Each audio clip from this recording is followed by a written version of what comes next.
প্রিয় দর্শক, আসসালামু আলাইকুম। ব্রিটিশ চ্যানেল 4 আত্মশুদ্ধিমূলক আলোচনা অনুষ্ঠান শুদ্ধ মনের আজকের পর্ব 23তম পর্বে স্বাগত। আমি ফজলুল কাদির খান চৌধুরী। আজকের যে শুদ্ধ মনের যে বিষয় নির্ধারিত করেছি সেটা হচ্ছে সূরা হমাজায় নিন্দুক এর নিয়ে আল্লাহ যে আলোচনা করেছেন। আমরা এই পরনিন্দা বা ব্যাক বাইটার্স যারা আছে তাদেরকে নিয়ে, তাদের পরিণতি কি, এসব নিয়ে আলোচনা করেছেন। আমরা এই বিষয়ে জানবো, কারণ এইটা একটি আত্মশুদ্ধিমূলক বিষয়। যদি কেউ এটাতে জড়িত থাকে তাহলে তার অপবৃত্তি হয়ে যাবে এবং সে দুজকে প্রবেশ করবে। তাই আল্লাহ পাক কি বলছেন আমরা শুনি। বিসমিল্লাহির রহমানির রহিম।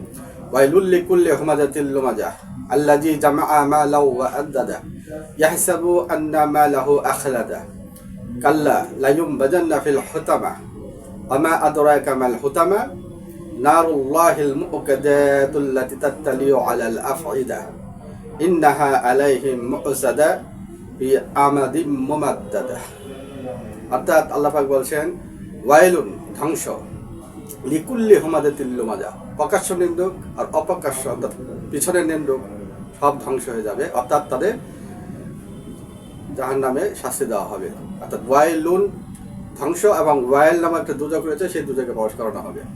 আল্লাযী জামাআ মালাহু ওয়া আদ্দাদা, যে মাল সম্পদ জমা করে রাখে এবং বারবার গুনে। ইয়াহসাবু আন্না মালাহু আখলাদা, সে ভাবে তার এই মাল সহায় সম্পদ তাকে চিরকাল বাঁচিয়ে রাখবে। কাল্লা, কখনোই নয়, লায়ুবাযান্না ফিল হুতামা, সে প্রবেশ করবে হুতামাতে। আর হুতামা কি? হুতামা হচ্ছে জাহান্নামের একটি প্রজ্বলিত অগ্নি, অত্যন্ত ভয়াবহ। আমা আদরাকা মাল হুতামা, ইয়া নবী আপনি জানেন কি হুতামা কি? নারুল্লাহিল মুউকাদা, আল্লাহ সুবহানাহু ওয়া তাআলার প্রজ্বলিত অগ্নি। তারপর বলা হচ্ছে আল্লাতী তাত্তালিউ আলাল আফইদা, সেই প্রজ্বলিত অগ্নির আগুন শুধু শরীরে প্রবেশ করবে তা না, অন্তঃস্থলে প্রবেশ করবে এবং সেখানে পোড়ায় দিবে, আবার ব্যাক করবে, আবার পোড়ায় দিবে এবং বারবার করতে থাকবে।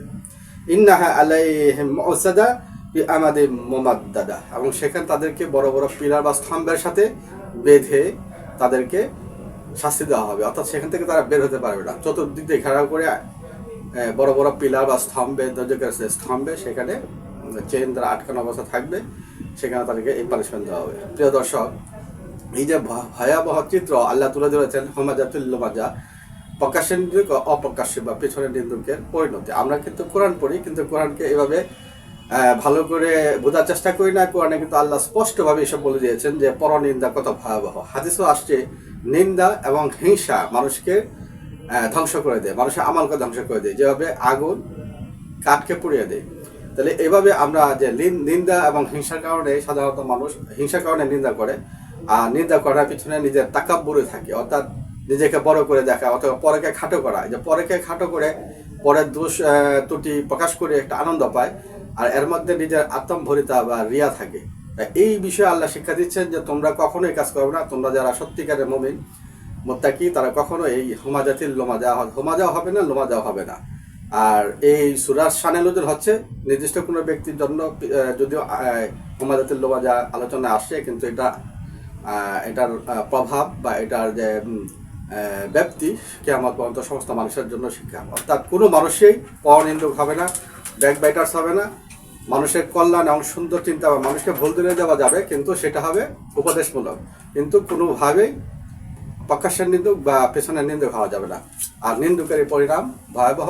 হাদিসে পাকে তো আমি বললাম যে তাদেরকে সমস্ত আমল সে খুঁজে পাবে না, সমস্ত কিছুই ধ্বংস হয়ে, তাদের আমল ধ্বংস হয়ে যাবে।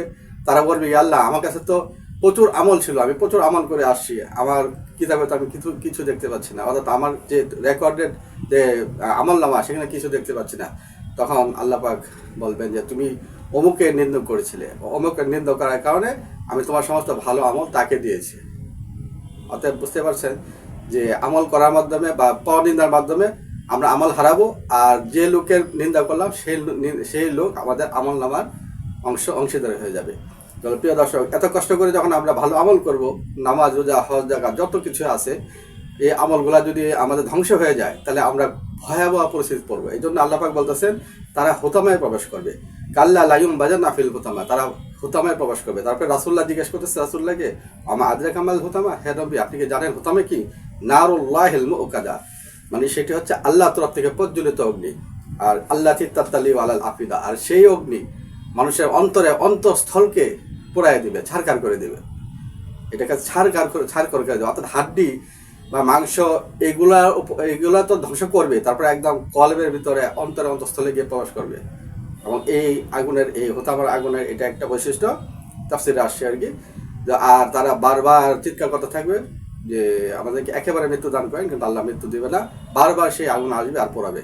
তো এই ভয়াবহ পরিস্থিতি থেকে আমাদেরকে দূরে রাখবো, আমাদের আমলগুলো ঠিক রাখবো, আমরা কখনো ব্যাক বাইটার্স হবো না। প্রত্যেকটা মানুষের ভুল ত্রুটি থাকবে, যদি শুদ্ধানোর আমাদের কোনো উপদেশ থাকে তো আমরা খুব সুন্দরভাবে ভালো করে বুঝাবো, উপদেশ দিব, কিন্তু নিন্দা করব না।